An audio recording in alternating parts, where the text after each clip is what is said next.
Hello and welcome to What Are You Saying? #Ways, where we talk about topics in the news as it affects us all.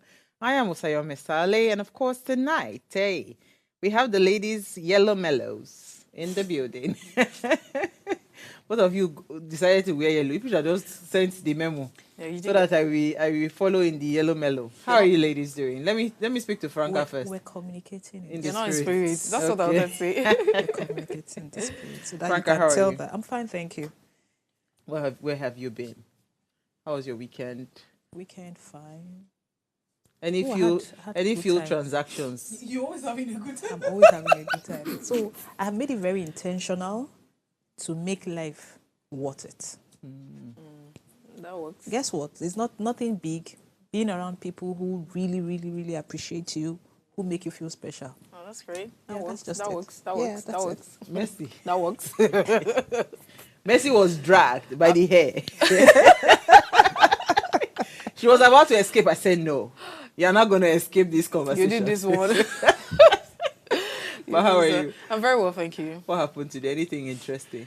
Nothing out of the ordinary. I mean, I'll talk about the weather for a bit. If you notice, it started raining, so Yes, it looks so as though we're back from August the break is August over. break, and that's so crazy because we took a break for a while and now we're back. It just woke up and then I noticed the rain, so I was caught up in the rain a little bit. Bele. Yeah, but Bele. that's okay. But you came prepared, I can see. How Yeah. do you mean? Okay, yeah. Yeah, you came. So if you're yet to subscribe to our YouTube channel, what are you waiting for? I mean, we got a very shocking statistics that we have had to curate videos for it. Like literally, we have a lot of people watching us, but they are refusing to subscribe. If you are part of them, I'm watching you in 3D. So subscribe to our YouTube channel, right? It's at Official Upgrade TV. Like, share, and of course, turn on the notification button. So when we go live, you'll know, right? We're always live at specific times, 8 a.m., 12 noon, and 8 p.m. for now. So, I mean, join the community. We'll be happy to have you as part of our subscribers, right? So it's our ladies' night out, and we will talk about the conversation around insecurity. And Okonjo-Iweala was quoted to have said that they should stop weaponizing security in the country. And here's what we found as today's quote. It says, "No one can fight corruption for Nigerians except Nigerians. Everyone has to be committed from the top to the bottom to fight it." And I think this is the most apt and honest. We've said this thing several times. I mean, she's not saying anything new that we have not said, but I'm happy that more people at her level are also speaking up. And when we open our phone lines, we'd really love to hear your thoughts on what you think, what your thoughts about Okonjo-Iweala's comments, right? What do you have to say about it? But first, let's run off. When we come back from that break, we'll be going into what we found as today's news. Stay with us.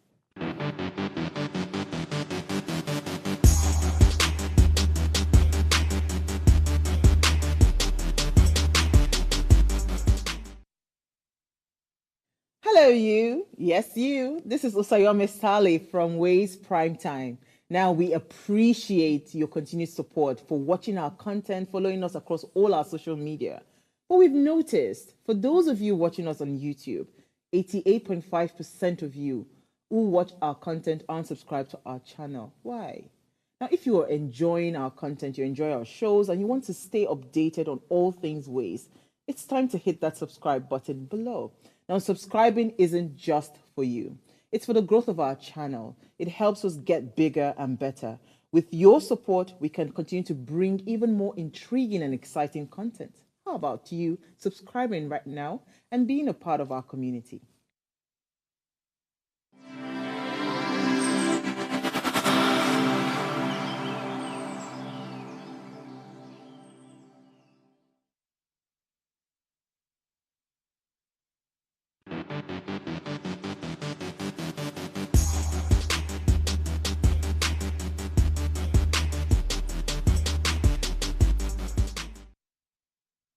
All right, thanks for staying with us. Now, National Banana Lovers Day. No wonder we had banana bread today. We had banana bread this evening. Go on our social media, you see it. All right, so National Banana Lovers That's Day. not nice. Yeah, oh, sorry, darling. Darling. It's a fun, fruity celebration that happens every year on the 27th of August. It's a day filled with joy for everyone who loves bananas. This special day encourages people to enjoy bananas in all forms, from fresh off the peel to delicious dishes like smoothies, cakes like the one Franca and I had this evening. So it's such a joyous occasion dedicated to bananas, promoting their health benefits, sustainability, and fostering a sense of community among banana enthusiasts worldwide. So how do you celebrate this day? Try out a new recipe with bananas or make your favorite banana-based dish, such as banana bread. Oh, the one we had was sweet. I'm trying to wine messy. Smoothies, banana pancakes, right? Just share your love for bananas on social media using hashtag that are related to this day, and also post it, right? So yeah, that's it. You have to learn some history about bananas as well, in case you didn't know anything about it. I love bananas. I think it was Uti that said she's not a banana fan. I'm not a banana fan. Really? Why do you not eat banana bread? Guess what? If you put it into anything, I can eat it. I can eat it. Okay, just on its own. On its own. I know. So you're like those people who say, I don't eat dog meat, but they test the water. Do you love bananas? Yes, I do. I love them. And literally, so I'm wearing you are a plantain. So I love, yes, I I love said my banana. sister called me. She said, why? In case somebody they say plantain here. I said, this your love for plantain. She said, it can never die. She don't the price plantain. She's on her way back. She said she don't. So what? Can you help me order plantain? I said, what is with you people? One of our classmates made a joke and said, you see, when guys go to toast people with a bouquet of flower, he said, when you want to go toast Faith, he was telling one guy that was trying to toast her then when we were in university. He said, when you want to go toast her, carry one bunch of plantain. Oh my God, he was so happy because he just knows my sister. I love bananas in all forms. Like literally, I love bananas, but I don't like it them in all forms. smoothie. No, I love it. Do you know the funny thing? I don't think have any discrimination. The only thing probably like fruity that that sometimes I'm wary of eating is kiwis, and because I have like allergies, so my entire lip starts to itch, swells and all. But I don't have any allergy. I eat everything, and I eat it in all forms. So for me, it's not enough form. You know this new generation and the fact that we're woke and being very inventive with food. You see what we do with food every other time. People just blend things, do different. I don't try. Also, don't do that with banana, please. Respect it. I understand that people want to make smoothies, but I think I prefer to just have banana. No, please. I can eat it in anything. Just allow me have I the can banana. take it in a smoothie. We can take anything. I can eat it in anything. We Trust me. can Anywhere you put banana gari for you. I go chop we anything. blend banana and pawpaw together. Yes, Oh I go eat some. God, you're about to die. All right, so for banana lovers rather out there, yeah, go have a banana. I'm sure we just kind of like gave you some small appetite teasers, right? Okay, so who are we starting with? Let me start with you, Franca. What do you find for us in today's news? We're discussing the economy. So, CBN announces that forex outflow hits 1 billion over loan repayment and capital reversal. The Central Bank of Nigeria has reported Nigeria experienced a total of $1 billion in capital outflow in April 2024. According to his April 2024 monthly economic report released on Sunday, this figure represents a significant increase by 35.14% from the initial 740 million reported in the previous month. The report stated that the rise was largely driven by the capital reversal, which accounted for 78% of the total outflow, amounting to $780 million. This sum exceeds the total foreign capital outflow recorded in May 2024. The report also noted that loan repayments significantly contributed to the outflow, increasing from 120 million in March to 160 million in April. I honestly need Messi. Messi, right? You're Messi. Because you're good with Messi figures. Messi of God or another Messi? This Messi are Messi of God. Because, you see, these numbers are just outrageous. On loan, so why won't we be in problem? Because we go are borrowing now. Are you seeing the numbers? $1 billion. And our government was, and I'm sure part of this money was what was used to buy those. Yes. And so it just speaks to the cycle that has been going on for a very long time, that we always have a budget deficit. And so every other time you find out that we're running on a deficit, the borrowing is still ongoing. So we're borrowing, I'm sure we have like 4 more months to the end of 2024. And trust me, there will be another batch of borrowing. So I'm literally not surprised. But right here, I mean, I don't have anything to say as regards, the figures. It's not surprising. So sometimes you see some of these things, they're very tiring. And it is well. You just let it be. Let's leave it there. Let's move. You see these things every day. You see this. So it's very... Is it that we're going to have people who will come and analyze these things for us so that when we sit and think, when they tell us these things, so that when we're going to vote, we can even do the numbers ourselves? Because when we see these things on the news... We're not here. I say, let's move on. You see, you want to stick yourself headache this evening. Sure, we just had coffee and banana bread. Let it sit well in the system. Please, Auntie, take your news. Okay, so for me, I found that the Nigerian Football Federation has announced that it has reached an agreement with German tactician Bruno Lambadia to become the head coach. That's the 37th head coach of the Nigeria's senior men national team, the Super Eagles. And, this was what it is. But as always, Nigerians are still complaining. And this is where I ask the question, what exactly do you want? Because usually we always say, what do women really want? But Nigerians, what do you want? When we had a local coach, you guys said, no, the guy has no experience. And they've brought you a German. You say he still has no experience. He has failed. He's a failure. Who then should we bring? Do you want Jesus Christ to come down and coach you? So I think that, What's your thought on him? Do you know anything about him? Yeah, he's actually not had like a very good one. If you look at his history, hasn't been very strong. But it was the same thing with Jose Posero, right? So we brought someone who's literally not had a very good and record. he took them far. Right? Do you think that that's far? If he was far, he probably wouldn't have been let out, of the hook eventually. But he wasn't.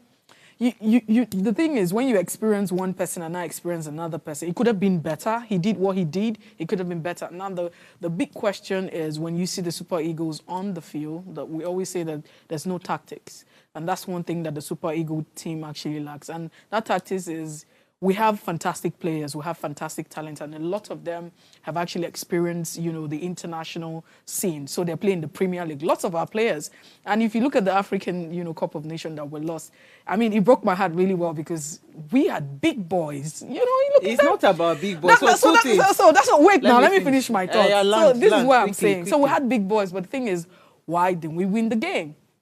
Now, this is where the tactician comes in because usually, at the end of the day, it's been stated that the Nigerian Super Eagle lacks tactics. So if you're going to get a coach, get someone who has, tactics. Now, according to, his history and what the NFF is saying, they really put that out. If you look at that very well, he's a tactician. So let's give him a benefit of a doubt. So he's actually not had a good experience, fantastic record. But I think that we can say that people grow, people change. When are we starting? So we are What do supposed you to be mean? starting a sports show on Upgrade TV. I will bring you to come Why? and become the analyst. Yeah, analyst. But I just wanted to say, I wanted to say something real quick. That was just an aside. So I've heard several complaints where they bring in coaches and they don't allow them to work. How do you Somebody mean? somewhere will say, remove this one, put this one, put that one, put that one. See, even if you bring the greatest tactician in the world to come and coach the Super Eagles, if you don't allow those guys do their jobs, if you do not expunge politics from sports in Nigeria, we won't go far. Because most of the times I've heard, I saw a video of a former Super Eagles coach saying it that, he would have done everything, mapped everything out. Somebody would just call him that one Oga from somewhere. At some point he had to tell the man, Oga, you know what, come and take this coach Jesse. Wear it. Let me go upstairs and sit down and be watching the game. Because it gets to that point, especially with these people. So I'll just say that I hope they allow him to do his job. That's all I would say. Very valid point that you have raised. And you can't take that out of, the entire Nigerian polity, the politics thing. And like I always say, it's an interest. Yeah. Personal interest. Most times we have great people, but politics will not let them allow the great people to be there. And I also think so. It is who can lobby the best. No, but I also think that because when they come, everybody wants to show off, so they don't kind of work together.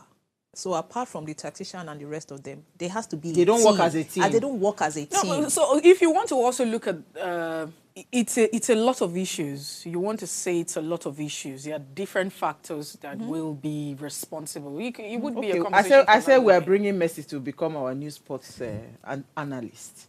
Federal government may convert ARIC aero contractors to national carriers. I saw this thing. I said, So the Asset Management and the Corporation of Nigeria has said ARIC and aero contractor airlines may be merged and converted to a national air carrier.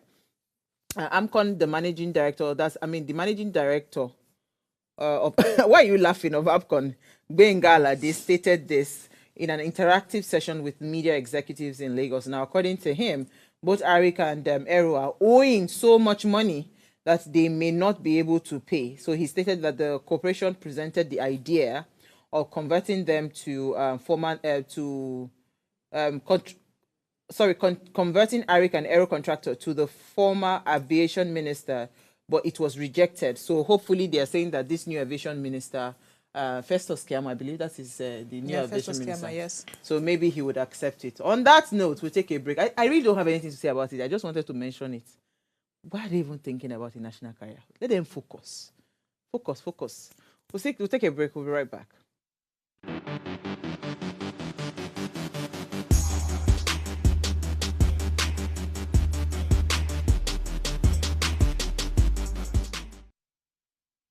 All right, so thanks for staying with us. The Director General of World Trade Organization, that's the WTO, Ngozi Okonjo-Iweala, has urged politicians in Nigeria to stop weaponizing security against their opposition in office. She said this, she made this known at a conference, the 2024 Annual General Conference of the Nigerian Bar Association. The WTO chief said, we cannot have socioeconomic development without security. We certainly cannot have security without development, adding that we all know that security has been weaponized in our country for political purposes by political actors, leading partly to the situation we have now.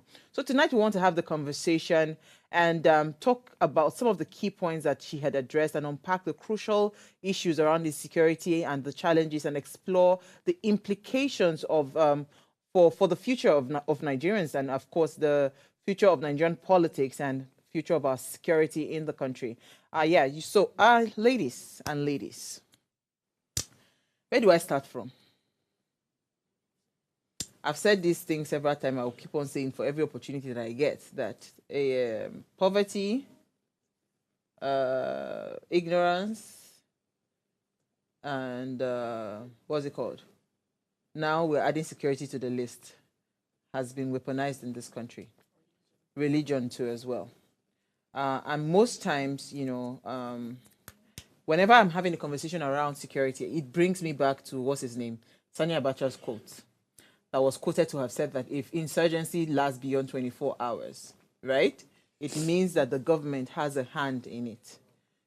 For insecurity to last beyond 24 hours, right, there is government, what's it called? There are some stains on their palms to ensure that that thing stays like that. And we've had how many years now of insecurity? So first of all, what do you think when you watched Okonjo-Iweala's speech? And, let me hear your analysis on that, and we'll come back to the conversation. Well, for me, I think that that's very brilliant coming from an economist. I totally understand where she's coming from. She understands what exactly she's saying. She started off on the note that you can't have economic development without, security. And that's very paramount.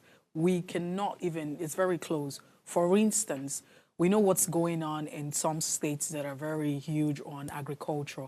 Let's take the Benue state and what's going on in terms of cultivation of yams. We've had reports where farmers are not allowed to go to their farm. They are told not to go to their farm. And all of these are the issues. So yes, how do you now have economic development when in a country where agriculture ought to be the mainstay for a country or for her economy, and people are not allowed to go to their farms to farm? That's number one. So it just shows that food production would reduce, and that has also happened for us. you want to talk and that's about... why we have a food crisis in the country. Yeah, that's why right now. it's also part of the reason why we have a food crisis. Now, you want to also look at the issue of investors' confidence and investment. There are a lot of businesses that have actually been shut down in these trouble zones where insecurity is on the high. And that is also hampering economic development, because you would say that small businesses are the life wire of every economy. I know someone who's in the transport business who has withdrawn vehicles. So many businesses have been, out of the way. And that's also not good for economic development. So how do you thrive? That's on the one hand. This also would also discourage investors. So you would also look at the fact that some businesses have also divested, have left Nigeria for security reasons. And there are a lot of people who are potential investors or prospects who really should not want to come into your country to invest. And that's why everyone say that it is important to address the issue of... See, if you address the issue of security, it is a major it's like plus. 40% of our problem, or even 50. And you know that, in other parts of... there's also other parts of the country where, for instance, I remember once upon a time, Cross River State used to be a tourism haven. Calabar used to be a tourism haven. But when insecurity became a thing, the news was spread and people became very worried and scared that they don't want to come in. So, I mean, it's a huge stopper for development. And so when I heard her say that, I think that everything that we're talking about is not new, but it's really, really good to hear her say that. Because from the perspective that she's coming from, being an economist, she understands the dynamics. For the fact that at her level, and this is what we were saying yesterday, somewhat, when we're saying that when you have gotten to certain levels, right, there are some things at your level that we need to start hearing you say.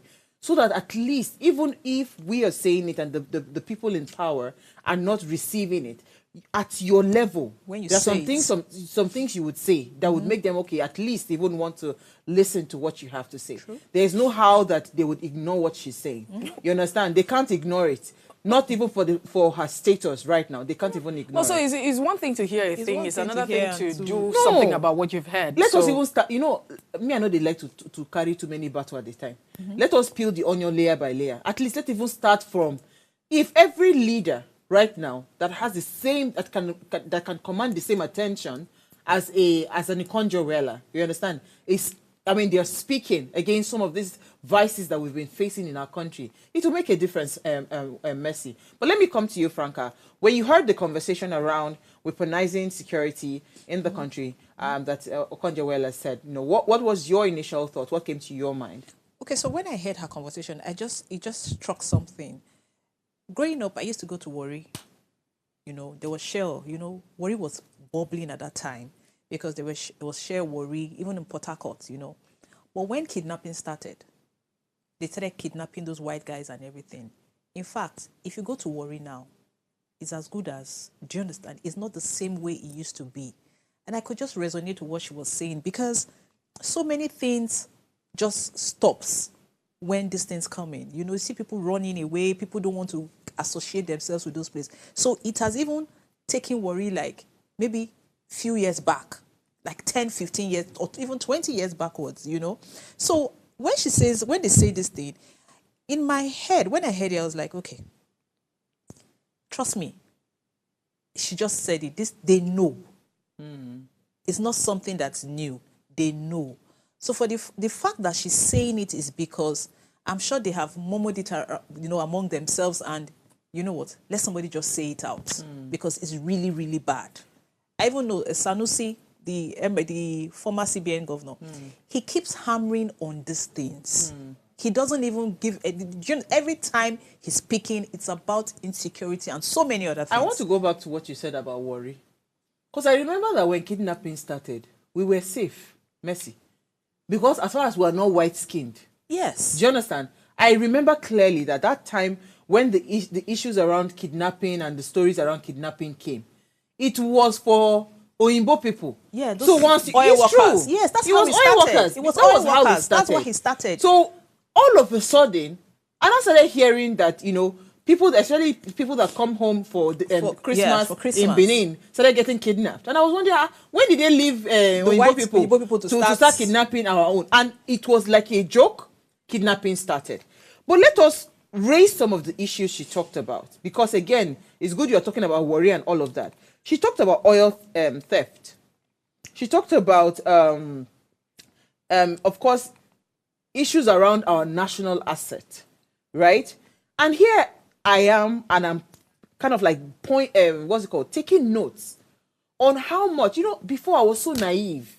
I used to think that, why are they, what is it? What is it with Zamfara? What is it with Borno? Why are they always attacking them? I was so naive, I didn't even understand until the conversation started coming clearer to me that a lot of these things that are happening is because these parts of the country, they are so blessed with mineral resources, things like gold, lithium, and all of those things. And these people that exploit the land can only take advantage of displacing those people before they are able to access some of those mineral resources they have buried in the ground. Yes. So, I mean, if Okonjo-Iweala is talking about things like this, and she's talking about our national asset, let me come to you, Mercy. What are your thoughts on that? First off, she talked about the protection of our national asset, and that she was referring to Nigerians. So at this point, she left, those in power to, Nigerians. But then again, there's also still some sort of political undertone at the end of the day, if you look at this, because it would also be important for us to understand the concept of weaponization of security, where you manipulate security forces or institution for political gain, and that has been something that's been going on for a very long time. So security, national asset, we've seen that a lot of persons are involved in vandalism of, pipelines, and that's also hampering our economic development. Progress. For instance, we talk about the fact that petrol is not available. So let's even, be very practical here. If this is a pipe, and this pipe, starts from that end to this end, and it's supposed to take petrol to a certain level, and you puncture this pipe now, you begin to take petrol. Petrol is moving, but you're taking petrol here, so you're reducing. It's theft. You're taking away from what is supposed to be, national asset. And it's not just in oil theft. We also see vandalism of the manhole. There was a time, if you really have that clip, you can run it. There are times where you see the rails of the manhole. Sometimes the train, the train station rails. People go there to take those rails and what have you. Vandalizing of the electricity cables and what have you, the transformers. Vandalization of public property or government goods is also another issue, and it's not helping, because at the end of the day, if people treated government properties as they were theirs, it would actually be for national growth and development. So that's also a thing that we all need to, look at. And at the end of the day, it boils back down to the fact that, yes, we have the police as a major force who's supposed to maintain law and order, protection of life and properties within the coffers of government to ensure that lives and properties are protected, including properties. But then again, we cannot just leave that to the hands of government. When we talk about government, we're not just talking about the president now. He might be the chief commander, commander of the security architecture of the country. But then you also have the governors, you also have local government chairmen, you also have everybody, you and I, who are supposed to be responsible. So it's a collective thing. You know what? Let's go on a very short break, right? When we come back from that break, I'd like to open our phone lines. What do you think, Do you agree with Okonjo-Iweala saying that security is weaponized in this country? And if you do, I mean, it would be nice to hear your thoughts on the conversation. Stay with us. We'll be right back.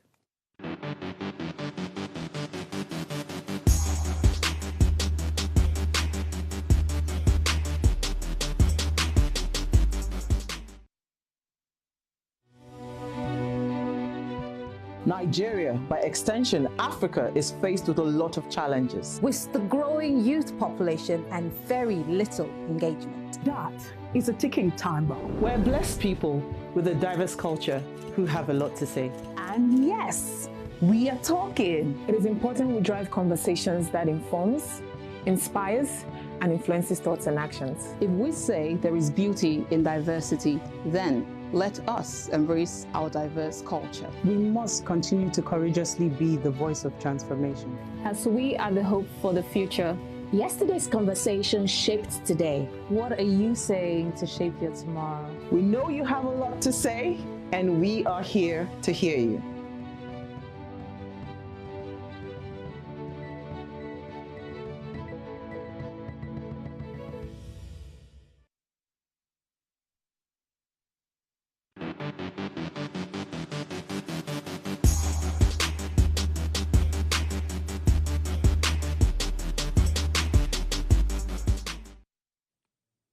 Thanks for staying with us. Now, if you just tuned in, it's our Ladies' Night Out, and we're having a conversation around Okonjo-Iweala, her statement on, what's it called, weaponizing security.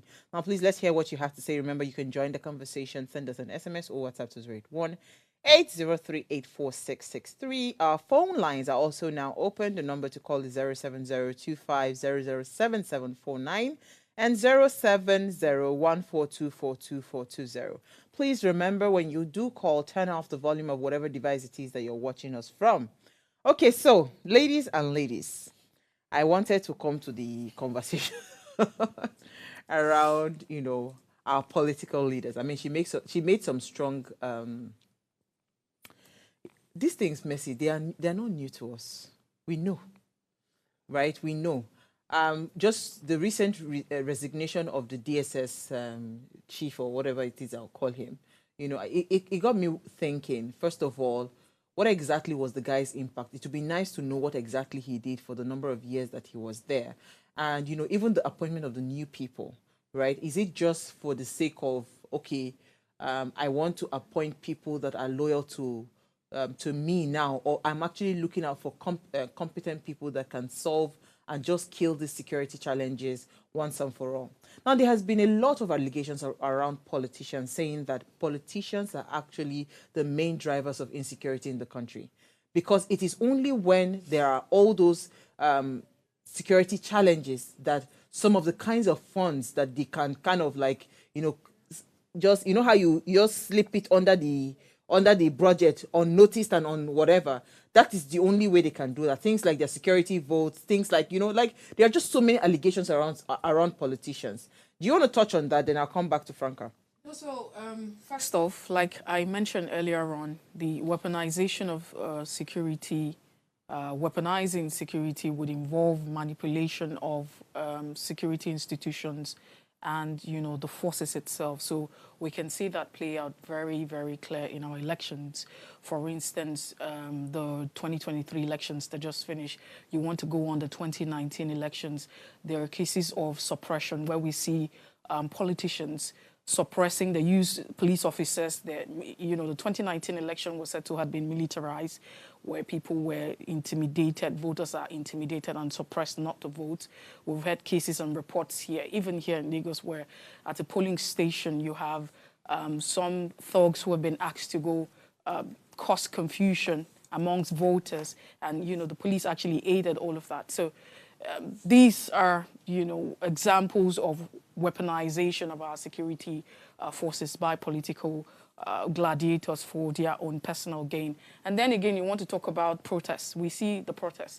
The 2020 protest was very glaring, and including the recent protest that we had, the End Bad Governance protest, is also another example of seeing, what's it called, security institution and police security architectures or apparatus or whatever you want to call them being used as a tool for political gain. At the end of the day, those who are asking the police officers to, you have no business to open, to open fire on innocent citizens who are not who are not armed. So you have a group of people who are gathered who are not armed. On armed protesters, you open fire on them and all sorts of manhandling. We also see the police brutality. So all of this, that's on the human rights angle. So it's very vast. I mean, it's in different phases if we want to talk about that. Like you rightly mentioned, it's not something that's new. It's been going on for a very long time.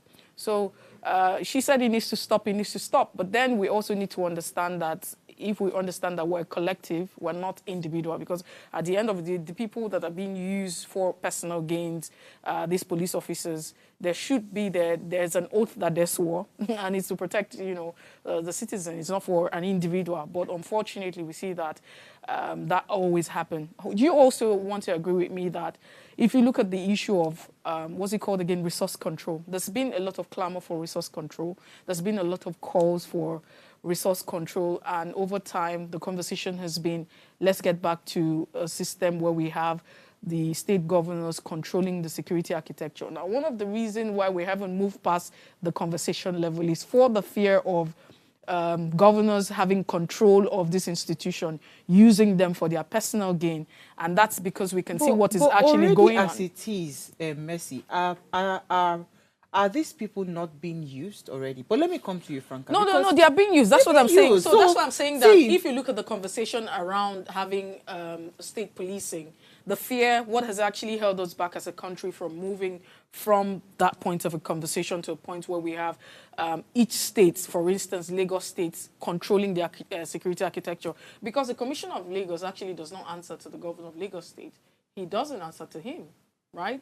He is, and that's why the governors will always tell you that we're not chief security officers of our state. Like, you understand? We don't call the shots. He's supposed to answer to the Inspector General of Police. He doesn't answer. It's not and while the Inspector General of Police will then answer to the President. They answer to the top. And that, so these are some of the conversation.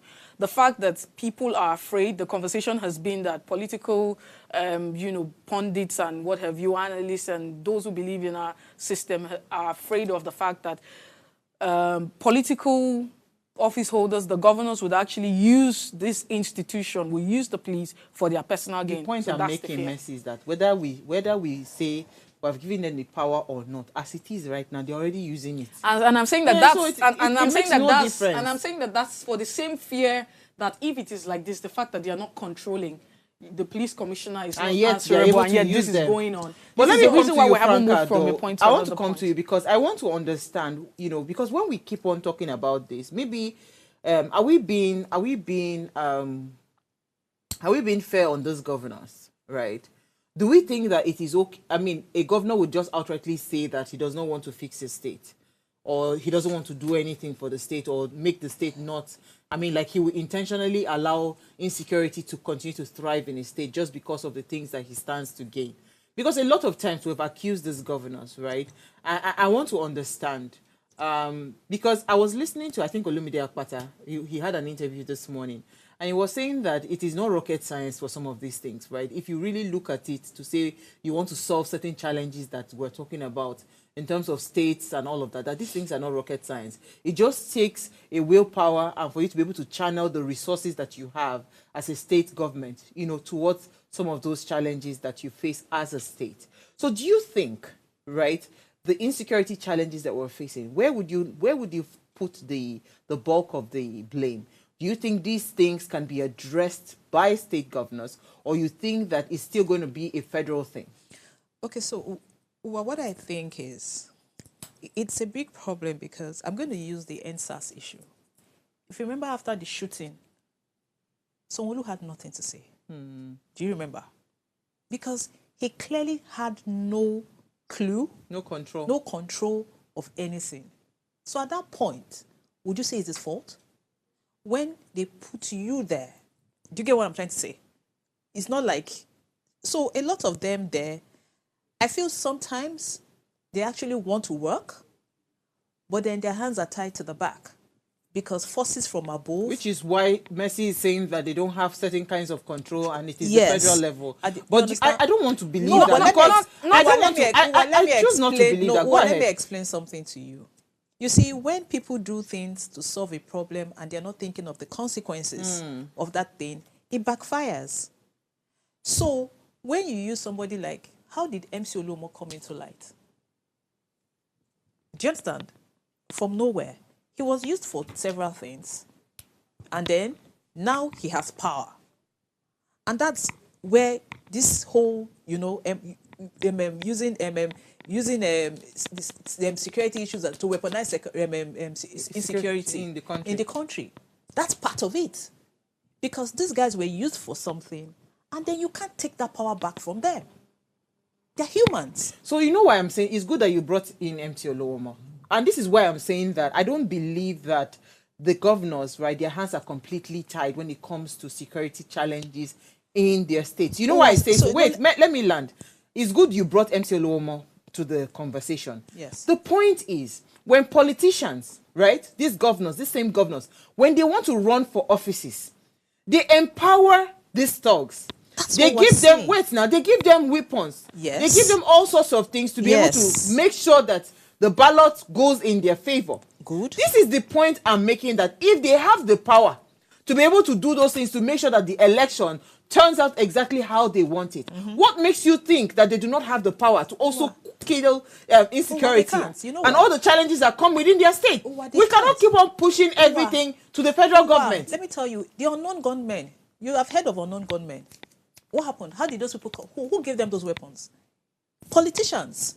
Now, they can't even identify those number of people because it's not like they go by themselves to go and say, come and do this. They actually contract people who do these things for them. And they just gather people. Do you think if they give you a gun now, and then after you have done everything you need to do, those people will bring back the gun to you? That's what I'm trying to explain. They cannot reach out to those people anymore. So you are helping my point. The point I'm trying to make is that if they have the capacity to empower some of these thugs that goes and cause some kind of mayhem within their states, it means that they can also have the capacity to be able to curb the security challenges. And let us not just keep blanketing that solution to rest on the bulk of the table of presidency or the federal government. The person will hold your secrets. Eh? The person will hold your secrets. You will follow and fight war. So, I've just said my point. So the issue, because you can't keep on blanketing this solution and saying that insecurity challenges, it has to be solved at the federal level. No. We're not saying that. To be very honest, I think maybe you didn't quite get what I said. Theoretically speaking, if you look at it in reality, by the books, Messi, the security, the police officers, wherever they are, the commissioner of police of various states will answer to the state government. That's what I'm saying, by the books. But does not mean that they don't have interface. If there's any security concern, they don't meet up and set up, I remember once upon a time in Cross River State, there was Operation Akpaku that was set up. So they set up some of the securities in collaboration. They still get to work in sync, but I'm saying they don't take direct instruction. And over time, conversation has also been that decentralized, security. Don't allow it to be at the center. Let the component unit have control over the architecture. But not to also, I'm not holding brief for these governors, but I would also say, because I've seen cases where they have literally set up, doesn't mean that they just fold their arms and don't do anything about, security. Once upon a time when Donald Duke was governor of Cross River State, we knew what, the approach that he took. I think that some of these governors need to go back to him and find out how he did it. Whatever way he did it, and he ensured that, the state was peaceful. So my point is, it would be unfair to literally say that these governors don't act or don't do anything because they're not in control of the security architecture. But when you're actually not in control, there's little or nothing that you can do. But not also to say that they don't make efforts to try to address the security concerns. But looking at it also, the issue of security and especially policing is a very, very huge issue. I know that most times we're always on the other side of the divide where we always blame the police officers for not living up to expectation. Now, let's look at the police force on its own. If, as at the last figure or latest data that's available, the entire police force is over 350,000 police officers, or 400,000, right? Between 350,000 to 400,000. That's the data that's available. And 50% they are doing. And out of 350 to 400,000, to police 50% are doing VIP attached. To police a country of over 200 million people, it's not enough. So if you look at the ratio, is 1:450. So one police officer policing 450 persons. It's not fair. It doesn't even meet up the required standard. Then you also want to look at the welfare, because I remember that period as well when the NSAS protests started. I was working with a media house, and in the community that we were, the vandalism started. People who were just very crazy, taking advantage of the situation, came around to that particular axis. They were going to set a filling station that was linked to where my media house was ablaze. And I was there, around because I came out to notice. We were not even broadcasting. We had to just play music, not shut down. We were not actually broadcasting. We're just transmitting music and all of that. So I came by the police station. I came around to see what was happening from the feeder road to the major road. And the boys were already there. He had to take boys of the community. Now, what I did was I just, went behind. I had access to the PRO's number. So then, I had to put up a call. Can we please have, police officers? And what she told me on the phone was that, I'm sorry, we don't have men. Our men has already, been attacked. We don't have anybody right now. At the closest police station close to us, they didn't even have people to come, to police. So I'm just saying that the issues are just multi. I get you. So let me take a few. I would like to also touch on a little part of what she had talked about. She said something around integrity of governance. She stressed the importance of transparency and accountability, or accountable governance, in addressing security concerns. And I think that is one of the most important things that we need to really be honest with ourselves. She talked about political responsibility. She urged politicians to prioritize the safety and well-being of citizens over partisan interest. Of course, she also touched on collaborative solutions, that's emphasizing on the need for collective action and cooperation amongst political leaders to tackle insecurity. True. I think that the challenge we have with insecurity is just like the one I said about the fuel situation, where there's a lot of, what's it called, cloud around the fuel prices, landing costs. It's the same thing with security challenges that we have, right? Because there is no, this statement about integrity of governance, there's no integrity and there's no transparency when it comes to the truth about addressing security challenges in the country. Like so many I remember Jonathan's conversation saying that a lot of top politicians are linked to insecurity. Even this pipeline vandalism you were talking about, right? I've heard in several quarters to say that a lot of these security companies that they go to hire to protect the pipelines were the ones that even started the vandalism in the first place. Exactly. So that they can be given the job. So Nigeria, there's so much insincerity in Nigeria that it makes it difficult for anything to be believed in this country. Do you understand? And if a government were sincere, right? If they are sincere about certain things, I think that we would have solved this problem a long time ago. So do you believe that our government is sincerely... Are you asking me that? Yes, I'm asking. I'm asking both of you. Do you believe that our government is sincerely fighting the security challenges that we have in our country today? Well, in all honesty, trust me, I think that as much as they're the ones that create the problem, when it starts, they're also confused because, like I said, the repercussions of what you have started. Because you start something, you don't know where it's going to get to. I get you. Do you understand? But answer my question. The question is, yes. See, I kept telling you, I keep saying this and I will continue to say it. As much as they're corrupt, they love money, they actually want a working system in the sense that they want people to love them. What you can't take it from them. There's nobody who doesn't want that.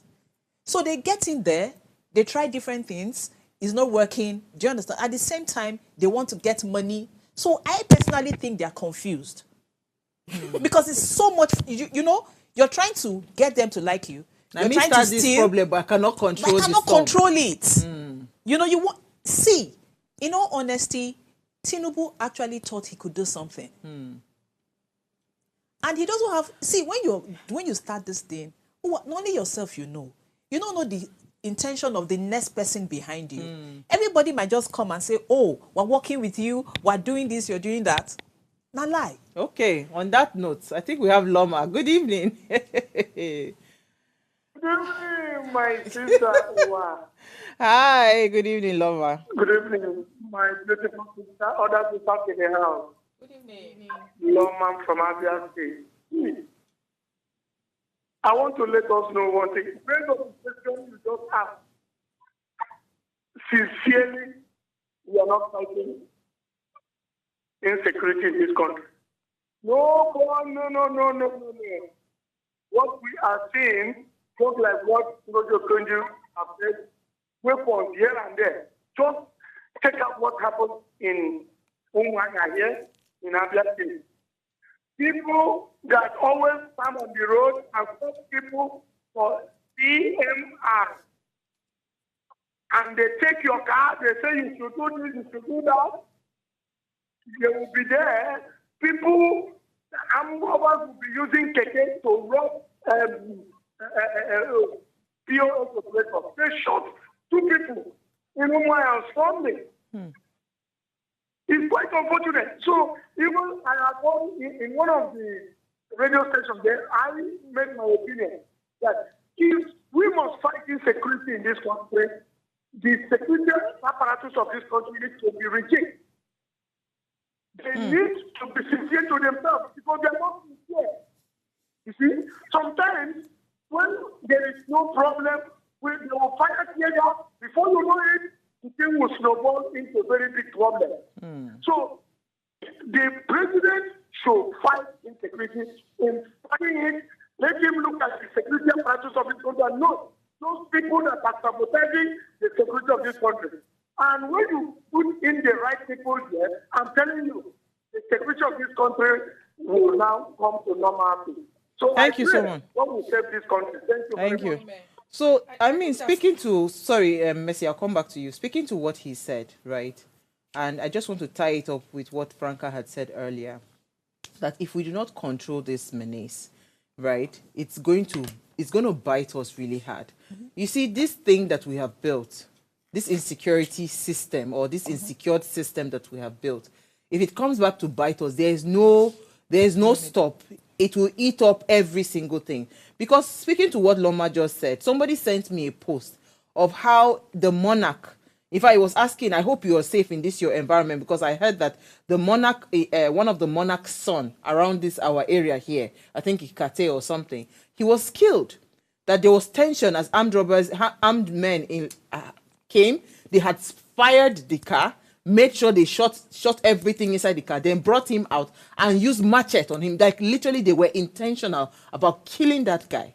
He's a son of a monarch. Yeah, so you see, yes. So the thing I'm saying is that, you see, all these things that we're breeding, whether we like it or not, if we don't solve the problem, like you rightly said, it's already out of hand, but it will bite us back. But Mercy, let me come back to you. So, I mean, just to put it out there, I know that when the concept of saying, when you talk about weaponize, so the first thing looks as though you're talking about weapon and all of that. But in this context, where she's talking about the fact that using manipulation of security forces and its institution by political gladiators should stop. And that's what has been going on for a very long time.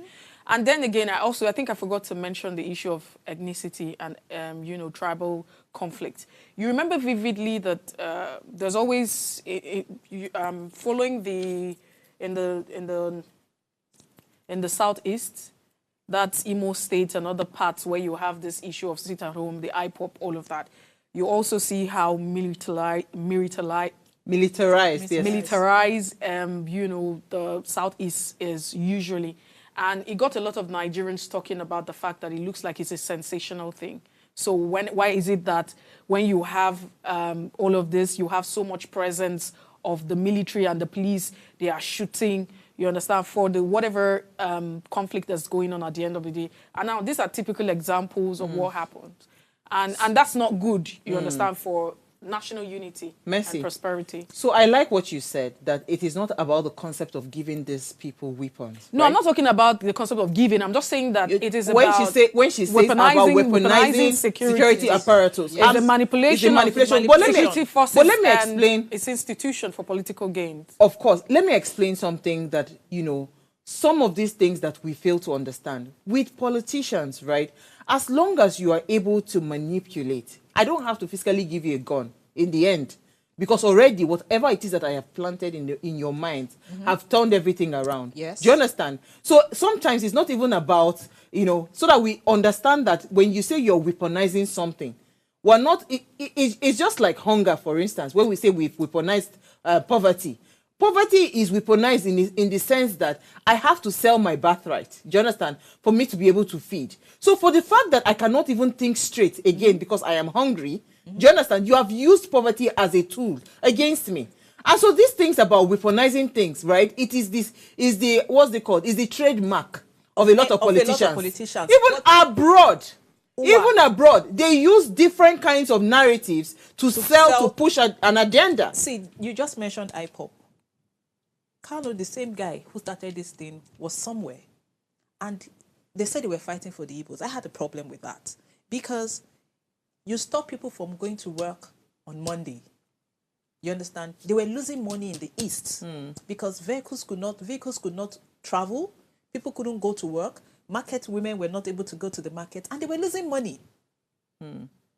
So a lot of people don't even understand. So when you're communicating something to your followers, they don't even understand what you're saying. You're fighting for the Igbos, you understand? And then you're making them lose money. Are you not destroying? They were destroying markets, destroying properties. You're weakening their economic power. Their economic, you understand? And that's the case of the national assets, you know. That she's talking about. Let's take comments, Mercy, so that we can run off. I think we run out of time already, Seth. Okay, so this one says, good evening, my dear beautiful sisters of What Are You Saying? #ways stop weaponizing security, Okonjo-Iweala. Our dear sister Okonjo-Iweala has made a very important point and should not be ignored. If she said that weaponizing security should be stopped, maybe for a reason. My dear beautiful sister Mercy made mention of our personal assets that have been vandalized and tampered with. Example of our pipelines. We Nigerians are the architect of our own problems. She also added that people are trying to solve problems and not bother about the consequences. My dear beautiful sister Uwa made mention of the fuel system. That's part of security challenge. My dear beautiful sister Franca said that people are trying to make money by trying things out to succeed in their own plans. My dear beautiful sister Uwa made me to start craving for banana. It happens to be one of my best fruit. Happy banana, beautiful, banana day, beautiful ladies in the studio. My name is Daniel, very regular fan. Daniel, thank you so much. Yes, so thank you so much, Daniel. So on that note, I'd like to plead with our leaders, right? For as long as we are ignoring certain realities, right, it will come back to bite us. It will come back to haunt us. We can't keep